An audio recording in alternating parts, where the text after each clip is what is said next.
We're live. Good morning. Good morning, everybody, and welcome to our Savills webinar, an in-person event here at the Expo 2020.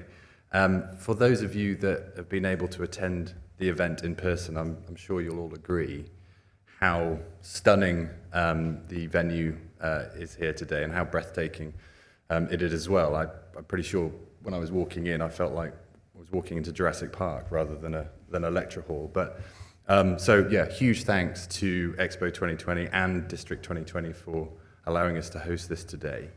This is our second webinar of the series, forming part of Impacts. It's a Savills global annual flagship report off the back of Impacts.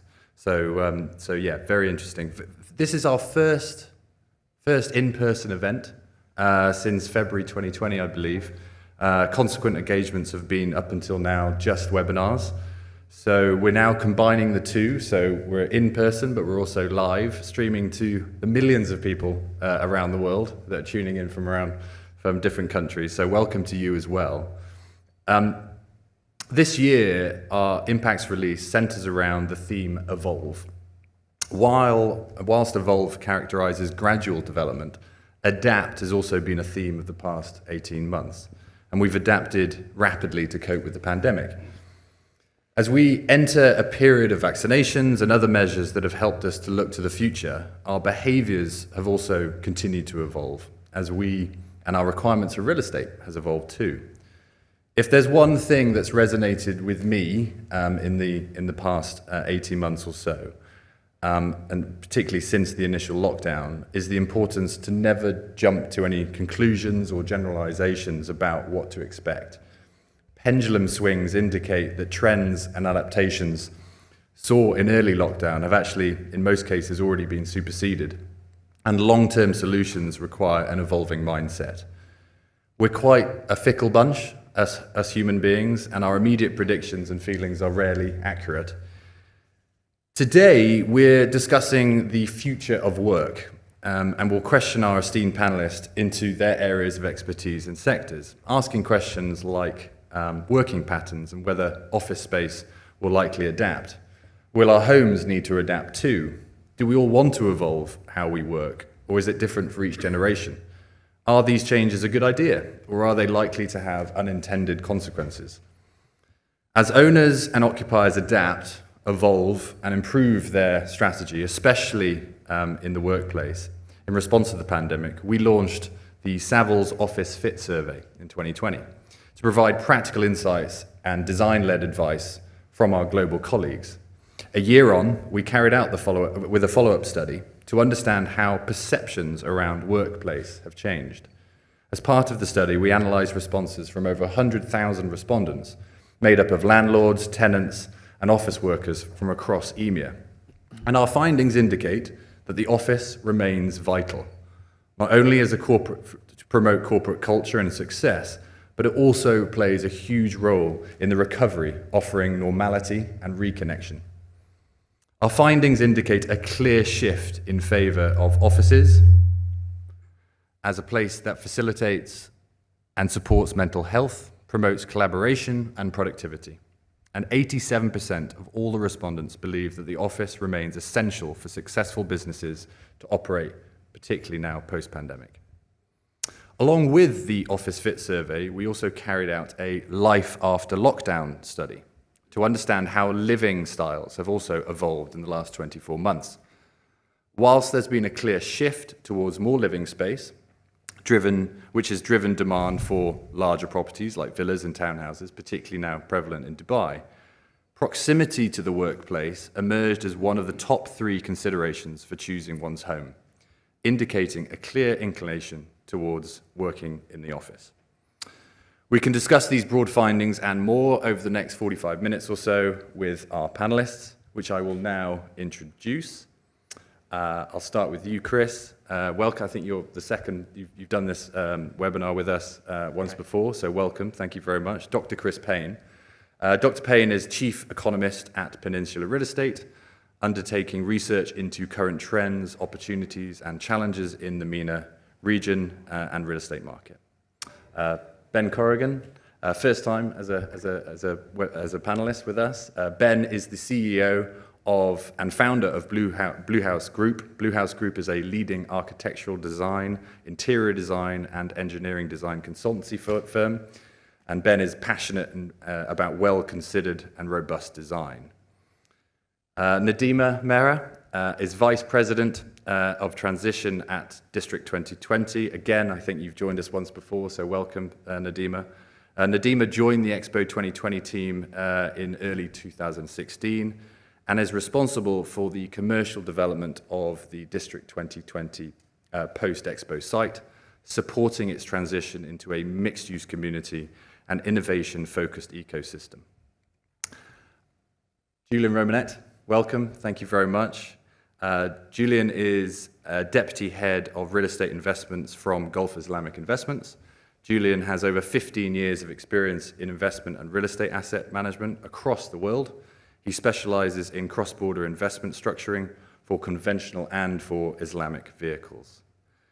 And last but no means least, our regional CEO, Stephen Morgan. Steve has worked in the Middle East now for over 18 years.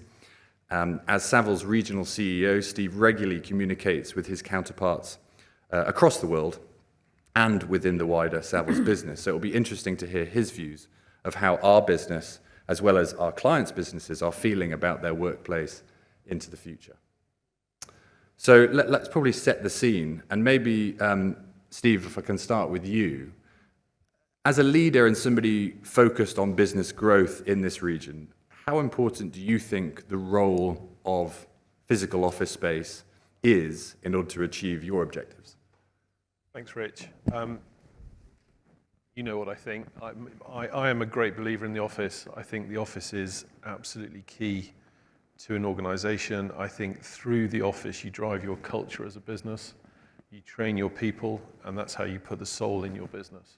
So, you know, whilst there has been good advancement in technology, and there will always be a different element to the office, I think for me, the office will be fundamental. And as somebody who runs and leads a business, I think it's absolutely key that people get back into the office as much as possible, as safely as possible. I think human beings are naturally sociable animals that thrive off being in space with other people. It creates the creative ideas, the strategy, you solve problems. And I also think it's really important. I think one of the biggest challenges has been for young people in business through this period. You know, if you're a young person new into a business, how do you get that culture? How do you feel that business? How do you learn? So for me, it remains absolutely crucial and fundamental and key to our organisation at Savills, and certainly what we're seeing from our global businesses. You know, generally speaking, where possible, where offices are open again, people are keen to get back. Yeah, I agree. Chris, maybe on to you. I mean, what are your thoughts on agglomerate economies in the light of these sort of tech advancements and changing social trends? Yeah, so, I mean, economists for a long time have recognized the economic benefits of agglomeration. In fact, a lot of work in the last 10 years was done looking at why cities like New York and London became sort of brain hubs, and the multiplier effect that has on the economy. You know, for each innovative worker, there's 5 additional jobs are created. And actually, we can sort of take that model of a city and take it down to an office level. Because I think, you know, it comes back to what's just been said. I mean, you put people together and they have spontaneous discussions and conversations that make a difference. I mean, I know I do. You know, I actually value the time with my colleagues, which is nice, isn't it? But you learn from each other and you come up with new ideas. So I think that's very, very important. Now, you know, we've seen lots of different surveys out there. I think there was a survey in New York that said, you know, 70% of companies are thinking of adopting a hybrid model. Okay, and that may be the future. But actually, with most things, the market will decide. Because if one company says, okay, we're going to have a hybrid model and you can work from 2-3 days a week at home, and another says, no, actually, it's back in the office, then we'll see how those two companies perform. And if one performs better than another, guess what? That hybrid model will then revert back to a normal model. And on an individual basis, I mean, I would say, you know, just simple things like career enhancement. You know, I find it difficult to believe that the same opportunities for your career will occur if you're the one working from home and half your other colleagues are in the office. And again, people will see the difference in outcome, and I suspect they'll say, you know what, I'll go back to the office. So sure, there are some jobs that are maybe more suited to work from home, but I suspect we're all going to end up agreeing that in time, I think the new normal will revert back to the old normal. Mm-hmm. Do you think that, like we saw, I guess, in the early 90s, where businesses shifted sort of office parks in more suburban areas, do you see there's going to be a growing trend of that, or do you think people are going to likely remain in city centres? Well, as I said, you know, if you look at the sort of the economic geography of cities, there's huge value in being in a centre where you have your contacts around you and the benefits of that. So again, it depends on the industry, but I don't think we're sort of saying goodbye to what's called the London, New York, San Francisco Bay model. I don't think. I think in time people will come back. I really do. I think this is a passing thing. And Julian, onto you if you don't mind. As a global fund focused on real estate, has GII's investment strategy changed in the light of the pandemic? And are you guys still confident in the office sector? I think the short answer is yes, we're very bullish. Just to give you an idea, this year we invested a little bit over $500 million in real estate, out of which 400 million was office. In terms of strategy, it didn't change that much. We adapt, yes, but it didn't change. We are investing 90% of what we're doing into income-generating properties. When you're buying a property, you know the income, very happy with it, but the real challenge is to understand how you will sustain and maintain over the years, right? And one of the key, everybody back in the day was saying, real estate is about location, location, location. That's still very true, I guess, but our strategy is really to identify not only liquid markets, but also micro markets where the office is an integral part of a local ecosystem, and which makes it relevant. We're lucky enough to be in an industry where it's real assets, real estate. We can have an influence, we can change things. It's not as if we're buying shares on the stock market. It's a little bit complicated, more complicated to get an influence. We can have an influence, but what makes it for us, how can you make it more relevant over the years? And the office is the same, is how is it relevant in its microenvironment? Obviously, we always visit the office. We're acquiring and all the assets we're acquiring. And we're always asking people, what do you like to work here? How is it to work here? What are the challenges? What do you want to change? And the best answer that I have is not that, I love the lobby, I love the cafeteria, I love the view from my office, this is great. I already did my underwriting. I know what the building is like. But the best answers are, it's extremely convenient. I don't have any traffic when I come. There is a nursery where I can drop my daughter right there. I have a restaurant where I can have lunch. I have a coffee when I can just meet with my colleagues after work. And this for us is key, because this is the relevance, and this is what will sustain the office. As long as the location is relevant, we can adapt the product. So yes, we're very bullish on the office still. Okay. So there's clearly some, we also need to sort of future-proof some of these office spaces and some of these buildings, and that sort of leads me on to Nadima. From your perspective as a sort of future-ready development, how has District 2020 ensured that the development meets the requirements going forward, and exactly what Julian said, to foster an environment of efficiency and an environment that people want to be in? Yeah, I think so. The human-centric element, and I think you can hear it from my colleagues, is critical to any real estate development. But we don't look at it from a building perspective. We look at it from a community perspective, because District 2020 will be a community. It is very future-forward and future-centric, but it's around the individual. So that design thinking was really on how the tenant, the resident, the visitor would interact with the space. And especially when we're talking about commercial, and Julian said it very well, people want to be part of a community. Sure, we went away from that during the pandemic, and that isolation, I think, affected everybody differently, but they want that sense of community, whether it's within the office space or within the broader community. And so a lot of our design elements, when we were beginning to design the city, which is the way we've designed it, is we designed a city that will host an event for 6 months. The event finishes, but then the city continues. So what do residents want? They want access to F&B, schooling. They want to be able to ride their bike. Huge focus on wellness. So we will be the only well-certified community in the entire region and the 5th in the world. And the WELL certification is about the individual and how they interact with their space. We've got 5 kilometers of jogging paths, 10 kilometers of bike paths. We look at micro-mobility because that is, again, quality of life and how the individual is with the space. So that's just from a living perspective. Then we looked at the tenants and that innovation ecosystem that we're trying to curate here. And it's that digital infrastructure that we inherit from Expo 2020 as well, which will enable the smart city technology to be there and be seamlessly integrated within the community for everybody to benefit from.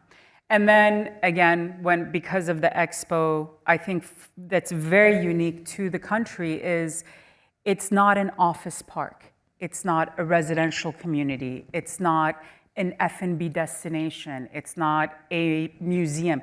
It's everything. So you will come here and you will be able to come to Terra and see the Children and Science Center, and then you'll be able to go have a great meal next door and live close to where you work. I guess I was just thinking, Dubai is quite lucky in the way it's spread out and where different people are living. There are other cities, more established cities, that when you are jumping on the train in the morning and you've got an hour and a half commute, getting that balance of life is very, very difficult. So that's probably why they're a little bit more pro-hybrid than somebody that might be based in District 2020 who has that balance and can enjoy both, and then feels that it's very important to connect with their office workers. Moving on, I guess, into sort of design. Ben, based on your experience, offices, and what we've heard just now, they're definitely relevant, right? So what have you seen in terms of design functionality of office space? Has that changed in the last sort of 18 months or so?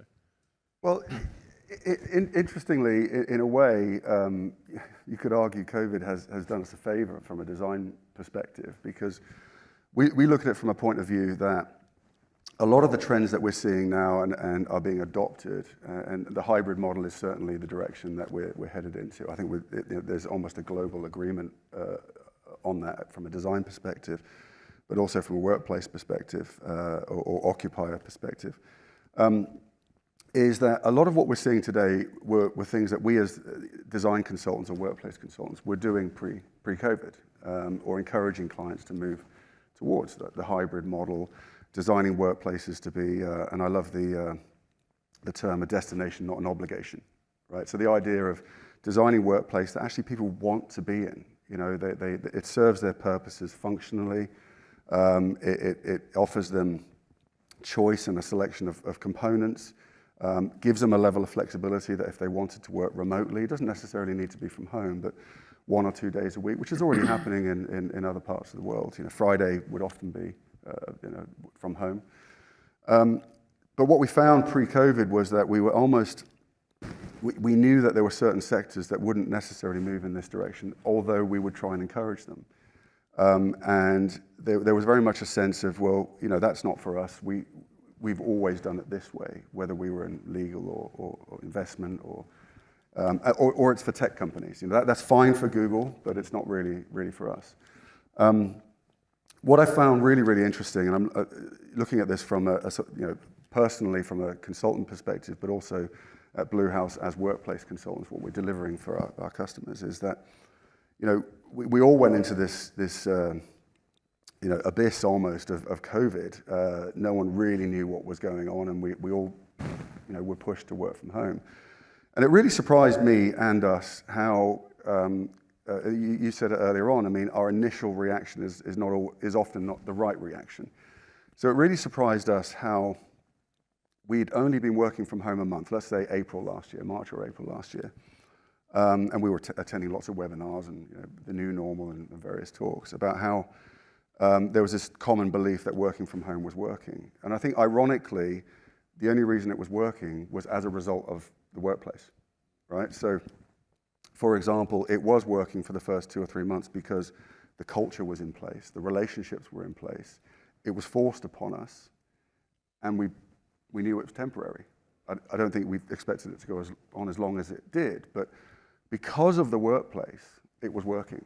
And then we started to see the cracks appear, I think after 6, 7, 8 months, when relationships started to break down or maybe new people came on board. So it really surprises how quickly organizations around the world, multinationals, were making business decisions based on something that was only a month or two old. So from a design perspective, we take the view that a lot of what we're seeing isn't necessarily new. It's just been accelerated. And there are sectors such as perhaps legal or finance or investment that I suppose had seen themselves as wanting a more traditional workplace, who are now saying, no, we'll leave it down to you. You tell us what we need. So just to surmise, the hybrid workplace is the way things are going. More flexibility, more agility.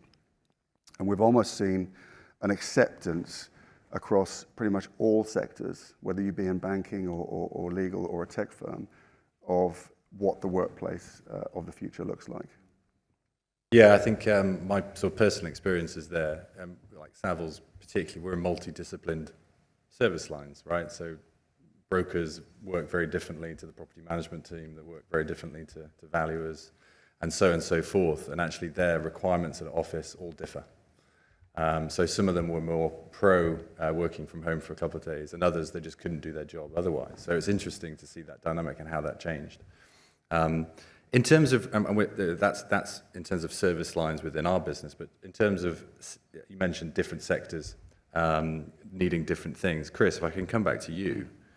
In terms of the future and the economy in this region particularly, what sort of sectors will drive employment, and therefore what sort of sectors will be needing office space going forward, or not? Or not. I mean, so I think one of the real significant changes in this region has obviously been the quick growth of e-commerce. And I mean, there was a report that, it was MasterCard actually published a report on e-commerce in the region in March 2020. So based on pre-COVID data, and it showed, for instance, that retail, the percentage of retail sales that were transacted online in the UAE, I think it was 15% versus I think mature markets, which was 40%. And the overall level of all, whether it be retail, wholesale transactions that were online, were 4% in the region versus 15% in the UK. So that's obviously an area where you're going to see significant growth. And I think, that's clear. A lot more is being done online. And from a real estate perspective, you can see that logistics is definitely a sector that's very interesting because of that. And you could make a very sort of flippant sort of long logistics, short retail, or something like that. So I think that's definitely a trend from a real estate perspective. I mean, obviously, also because of the weather in the region, retail malls have a very different. They're much more significant in life for 4 or 5 months of the year because it's so hot than maybe in other parts of the world. So again, we're not writing off shopping and shopping malls, but certainly more e-commerce is growth. I think the UAE specifically is obviously, tourism has been very successful for Dubai. I think Dubai, they took a policy, they decided, okay, we have a young population here and we have a lot of hospital capacity. Therefore, we can actually open up and make Dubai a destination. I think they've been very successful in. I think that's been, something that has been successful here, and they'll continue. There's obviously continued focus on technology and innovation, a lot of investment money going into that. And then Abu Dhabi has seen an opportunity in medical services, which is quite interesting as well. So, this is a part of the world, I think, there's been visa changes as well, and lifestyle changes and rules, which is also very important because, within the UAE generally, it's all about, 85% of the population are expats. And I think there's also making this a place for people to make a long-term home is also part of the UAE story. Other than the UAE, are there any other countries you're seeing similar things or different things? Well, I think, in the Gulf, you do tend to see fairly similar things. I think, obviously, Saudi Arabia, a lot of talk about their tourist, their ambitions for their tourist industry, which I think is sensible. I mean, I think, there is a country that has the money that the investment that the PIF have is not there for, forever to be looked at. It has to be used to diversify and grow the economy. And I think that they know that, and that's what they're doing. And I think tourism is a sensible option on the West Coast. And obviously, there's been a lot of talk about they're wanting multinational companies to headquarter in Riyadh. And I think that's what we're going to see. There's a lot of effort in the region to try and bring in international know-how and to also grow the knowledge base of the local population while they're doing it. Yeah, that's an interesting point about HQs into Saudi Arabia. Not too much detail around how that works, but it's been announced all the same. Right. You mentioned sort of the young population. We know that Dubai is renowned for its sort of startups and entrepreneurs. And Nadima, maybe if I can come to you for that question. When we're talking about the future of work, you can't ignore those groups. And I know that District 2020 has the Scale to Dubai initiative. So maybe you could tell us a little bit more about that. Sure. So, our commercial space that we have available post-event is a curated one. And we actually right now are globally speaking to multinational companies that'll be keystone corporations within the within the development. And it's part of our ecosystem strategy to have industry next to technology and ensure that the industry innovates and that the startups can scale. So that's really the vision of that curated ecosystem. A component of that is Scale to Dubai. And the demographic is a result of District 2020. So our residential component, for example, is very contemporary. It's loft style, it's smaller units than you would typically see in Dubai apartments because we're looking at co-live, for example, as a component because of the type of individuals that will be living and working in District 2020. So Scale to Dubai will encourage companies, startups globally, that meet our industries, which are smart mobility, Industry 4.0. We're looking at smart cities and those industries, and then the technologies of IoT, AI, big data, robotics. And so if they meet and match that criteria and they're established, then we will welcome them to Dubai in District 2020, where they will get free office space for 2 years. And why are we doing that? It goes back to, again, our initiative as a government of Dubai to make sure that we capture that know-how and the knowledge and the organic growth of innovation within Dubai and the UAE. So it's a great place to live. It's very resilient. We are a startup as a country. Dubai is a startup. And that mentality is seen across the board. We see something, we want to do it, we deliver on it. And I think that's going to attract startups globally because they want to be part of that environment. And it's a springboard to the entire Middle East, North Africa, Southeast Asia market. And I personally have been speaking to many, many CEOs that are considering relocating or moving a component of their business to Dubai because of the resilience that it's shown over the last year and a half. Fantastic. Lots of opportunities for them. I guess going back to you, Ben, you mentioned in your initial comment about different sectors, and you mentioned legal and finance. Are they delving a little bit deeper into sort of their design requirements? Are they being a bit more, what are they being more flexible? Are they being more fluid in their design preferences? What are they now asking for that maybe they weren't asking before? And what's resonated with you? Well, they're certainly being much more open-minded and much more open to what we may have been suggesting pre-COVID. So we may have been encouraging them in a certain direction. And it's been mentioned by all the other panelists this morning, the social side. And was it Stephen Covey who said, culture eats strategy for breakfast? And I think, one thing we learned from working from home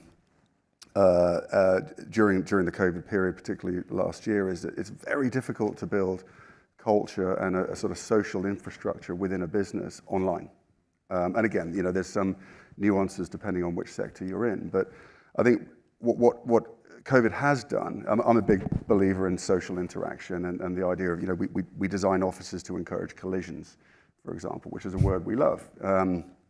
The idea, one of the other panelists talked about it a moment ago, innovation rarely happens in isolation. It's often a group of people around a table, a collision in the breakout space, a quick conversation, perhaps even after work or in the coffee shop across the road, right? That's where the magic really happens in an organization. Yes, there are times to focus. You might work from home or work remotely for 1 or 2 days of the week where you really need to get your head down. Or even within a cubicle within the workplace where you say, I don't want to talk to anybody, I just need half a day on this report. So to answer your question, I think what it's done is it's opened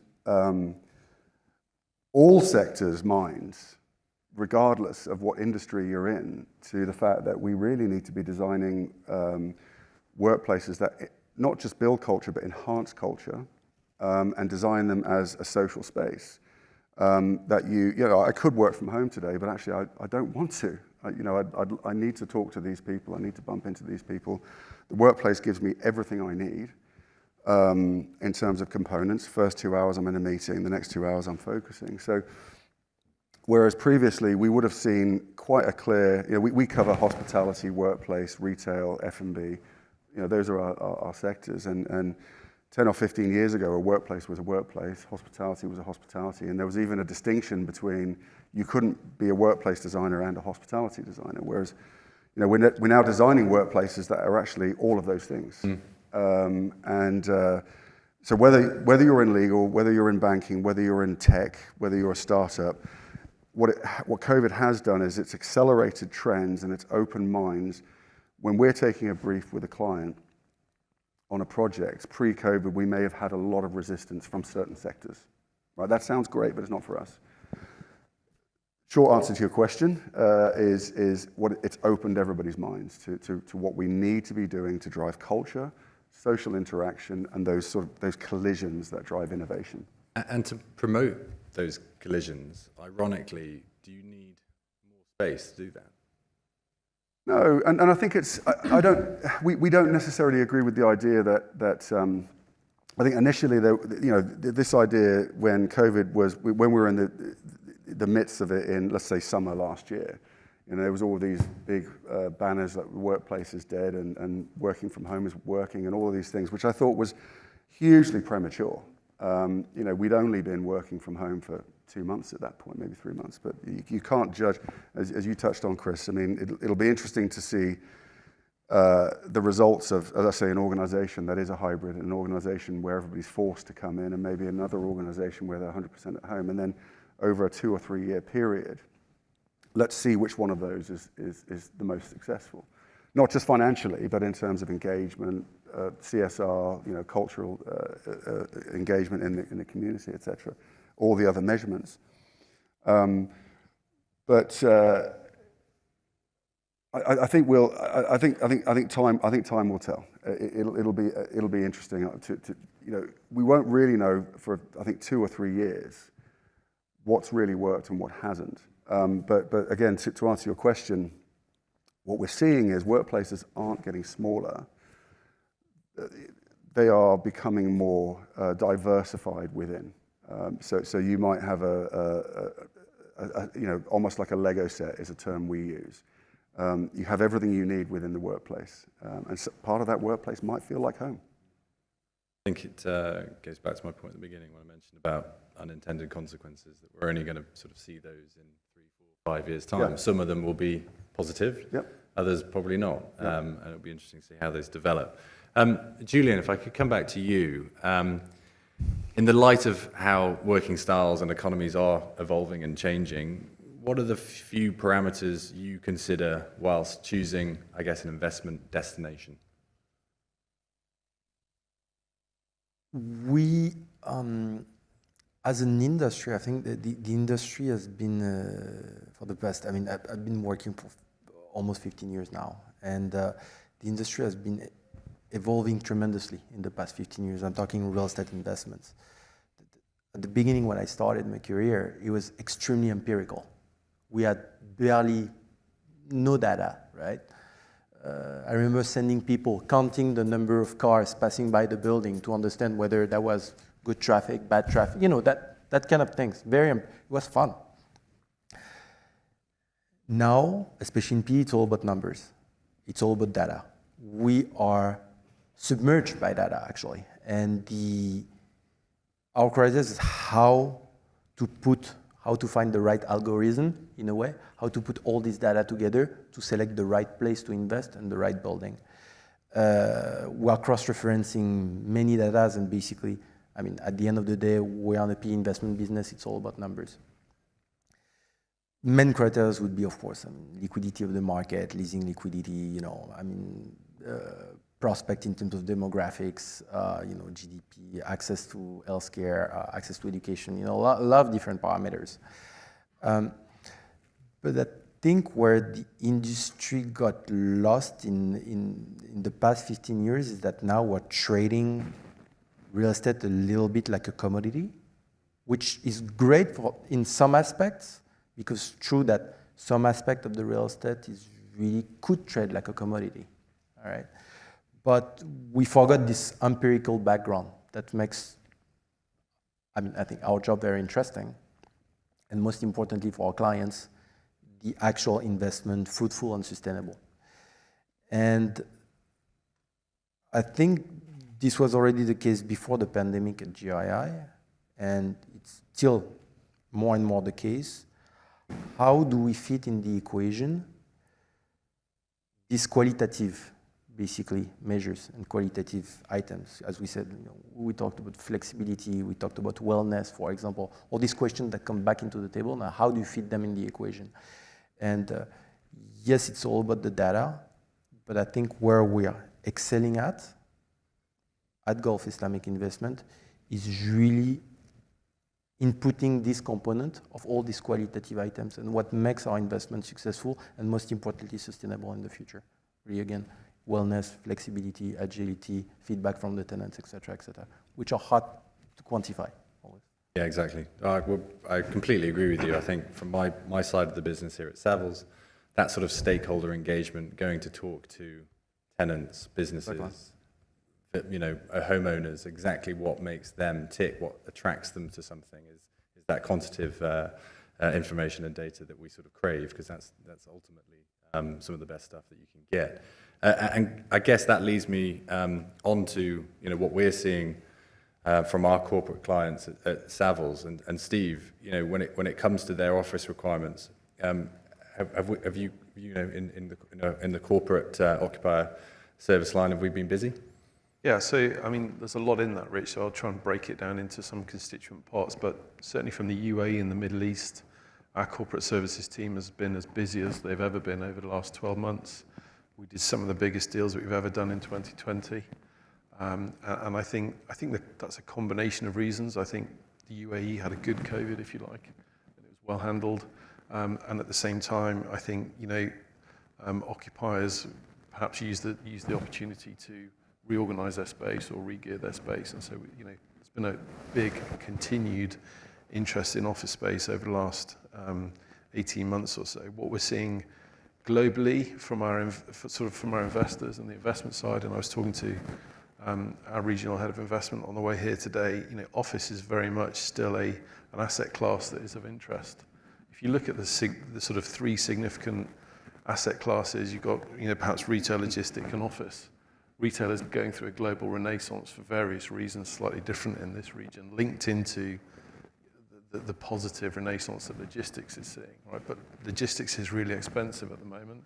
It's hard to get into, and everybody's chasing it. So, you know, if you're in the market for a solid commercial asset, then office space with long-term leases to blue chip companies is still very attractive, and we're seeing a lot of that. And it almost feels to me on a global perspective. And I think, to Ben's point, you know, that it was quite interesting at the beginning of COVID. We saw, didn't we, different approaches from different parts of the world, and we had a number of, particularly, you know, US tech firms coming out saying, oh, we won't be going back to the office till 2022, or, you know, big call very early on, and I wouldn't be surprised if they're not kicking themselves now.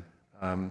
But interestingly, it almost feels on a, you know, from a global, what we're hearing from our global capital markets teams is that COVID doesn't really, it's almost a 2020 problem. What we're seeing, interestingly, what's changed significantly over the last 12 months is ESG, and investors are looking more and more at the sustainability of buildings and how that's going to play out going forward. So you know, I think the office is very much still alive. I think office as an asset class is very much still key to global investors. I think, you know, if you look at what we've seen across the UAE over the last 18 months or so, if you take Brookfield Place, for example, fantastic building, well designed in a good location, leased up during lockdown pretty much, and it's now 80% leased up. You know, and there's good reason for that. It's well thought through, it's well designed, it's proper international grade A space. What we will see, I think, is secondary and tertiary offices struggle. But I don't think that's a bad thing. That's a natural property cycle thing almost. So, yeah, we're seeing strong demand. I think we'll continue to see strong demand. And I think the office is very much here to stay for all the reasons we've heard about today. So if the corporates around the world are looking to set up here in the Middle East and are certainly drinking the Kool-Aid here in Dubai, Chris, coming back to you, what's driving them to do that? And as I guess your perspective as an economist, what's the sort of the broader themes of the economy and sort of commerce going forward that's attracting them to this part of the world and particularly the UAE?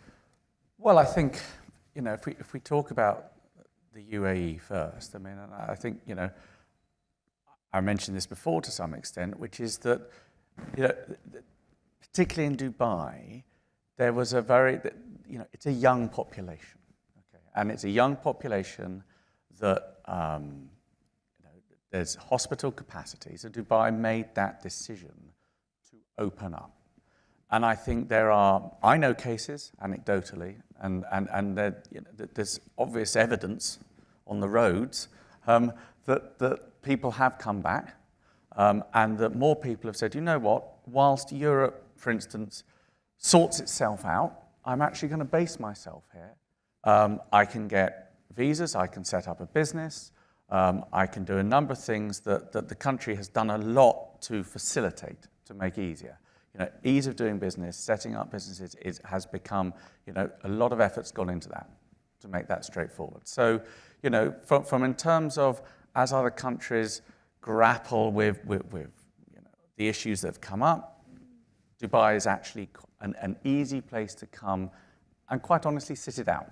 So I think that's been very beneficial to Dubai. And I think, you know, the other thing, and I'll say about, I think this came up earlier, about the residential market. I mean, the fact that you've seen such activity in villas and at the high end is actually a testament to the fact that Dubai has successfully put itself on the global residential map. So it is benefiting from the same trends that we've seen sort of outside of New York, for instance, where people are looking for more space to live, or, in suburban areas, commutable areas outside London. Actually, Dubai is one of those places where people said, actually, this is I can, it's a bolt hole or whatever it is. So that's very positive. The broader macro trends, if I say a little bit about that, I mean, one of the things that's really no one expected at all. No one thought that here, we'd be sitting here now talking about inflation, stagflation. I mean, it's just one of these incredible things you just didn't see at the beginning. Everyone was talking about another economic collapse, deflation, blah, blah, blah, debt crisis. And of course, that's why the central banks stepped in to resolve that. So, but in fact, of course, COVID has led to horrendous supply bottlenecks. I mean, I had a personal, over last summer, I was in the States, I couldn't buy a road bike. I could not buy a road bike in the States. There aren't any. And that is an example that I personally know of the supply bottleneck. It's not surprising then that prices are going up significantly in this environment. And that, globally from a real estate perspective, I mean, that's obviously could be problematic. If you go back to the 70s, let's use the 70s as an example, that stagflationary period. I mean, ultimately, if people decide central banks are going to let inflation run, not worry about it too much, then of course real estate and other asset markets are a great hedge. And so we'd expect to see continued price rises and a good market there. If people, on the other hand, decide that actually this inflationary problem is going to embed itself in people's expectations, and importantly, in wage rises, so you start having those wage price rises, that vicious circle, and people believe that central banks are going to act, then at some point, we will see, well, we've seen interest rates and bond markets rise already, and of course that then can cause problems in all asset markets, equities, but real estate as well. And at this moment, I'm still on that front. I'm more positive. I think probably some of these supply issues will resolve themselves. But all the while that of course, it's not a bad thing. US dollar depreciation, if we see that, will be good for the region, and inflation is very good for oil prices. And fundamentally, higher oil prices give fiscal leeway to governments to increase spending in the region. It's critically important. So actually, at the moment, the Gulf is having a bit of an economic renaissance because of that. Yeah, it certainly is. Nadima, coming back to you, we've had a number of the panelists mention about sustainability, human-centric, ESG. How do you see this advancing, this sort of sustainability model advancing into new models going forward in the urban development? So I think District 2020 itself is a great example of how we've looked at sustainability, number one. So we built for permanence. 2 million, roughly 2 million square feet of built-up areas is built and ready to be repurposed once the event is over. So as Expo, we didn't build only to tear it down or just leave it. We built with a thought and a system in mind. So I think that's a great testament to the fact that we look at things sustainably. And then we look at the sustainable growth of the development. It is not, for us, I'm talking now more about development sustainability versus, ESG, while that is a big component of it. For us, we're not speculative, and we have, again, a lot of land that we will develop over the course of 25 years, but it will be based on demand. And when you look at it from the traditional green economy lens, from a smart city perspective, so that is one of the industries we focus on, and we encourage companies that want to set up, that are in the smart city space, to set up. A natural subset of that is businesses that are in sustainability that will support smart city growth. And just a case in point, everything that we've built is on a smart monitoring system. We're using Siemens MindSphere, for example, to gather that data, which is so important to be able to monitor usage of electricity, water, and that's across just 86 buildings.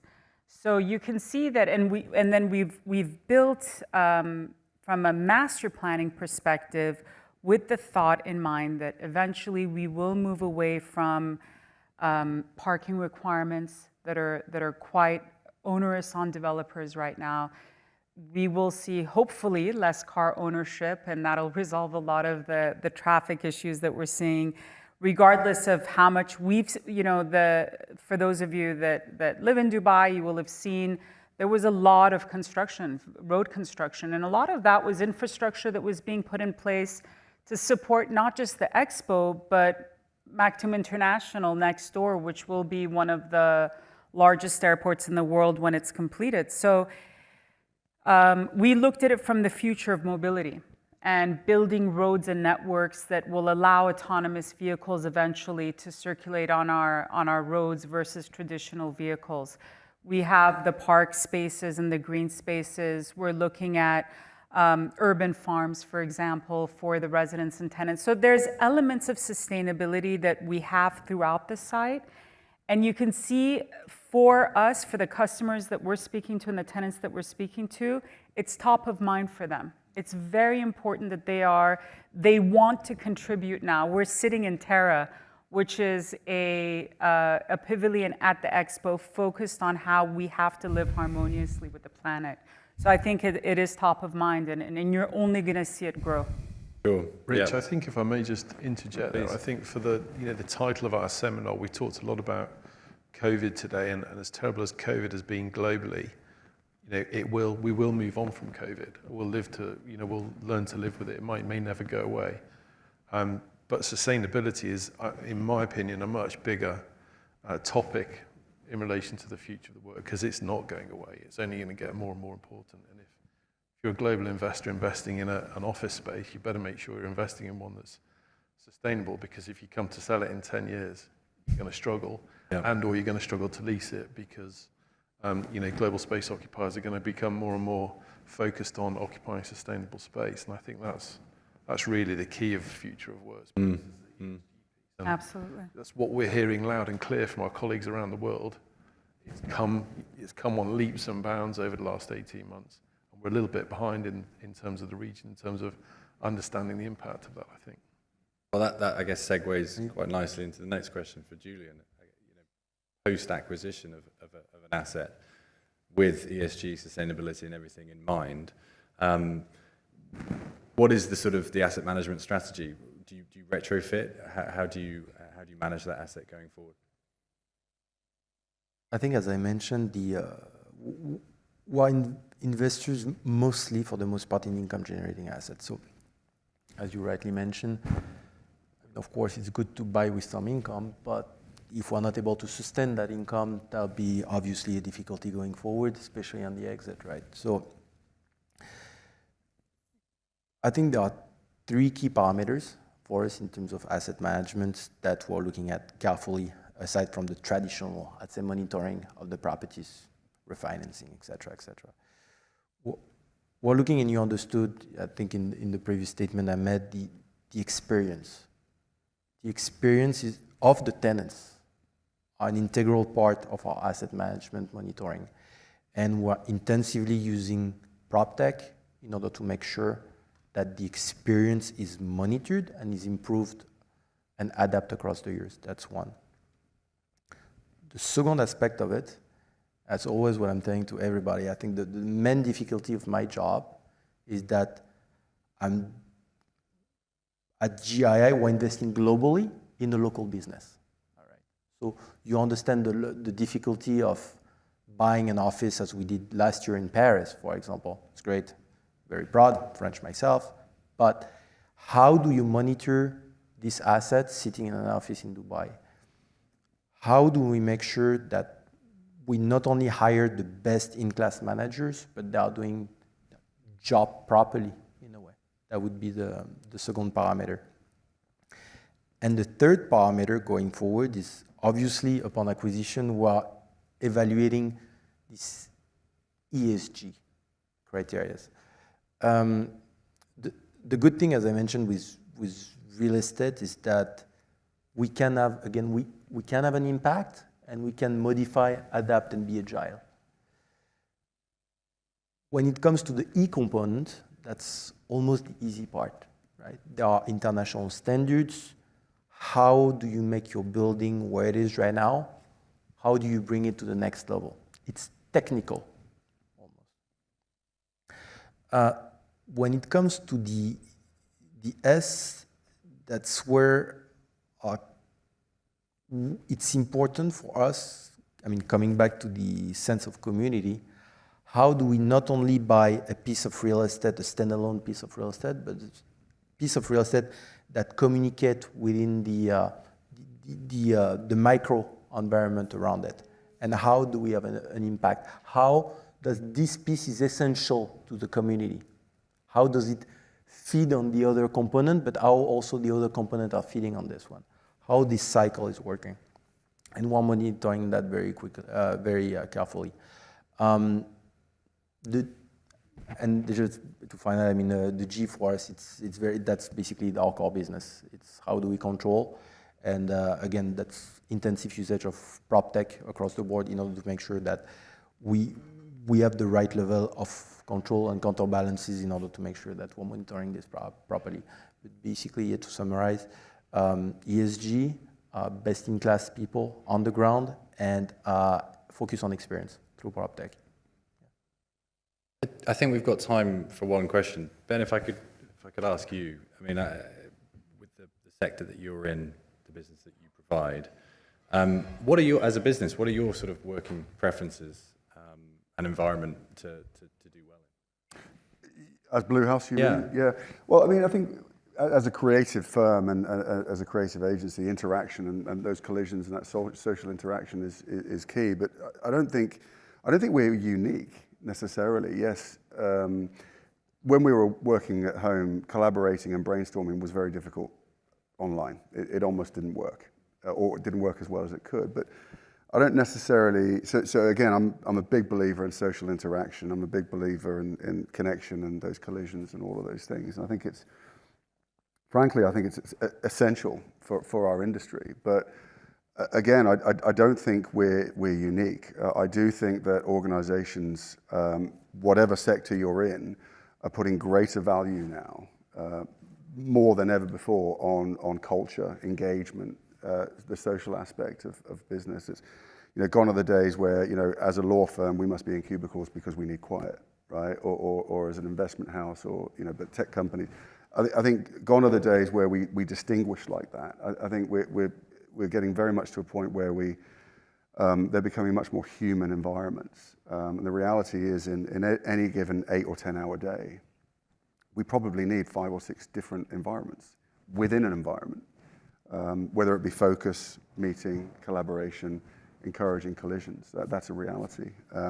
So from our point of view, look, I love being in the office personally, and we allow a level of flexibility within Blue House.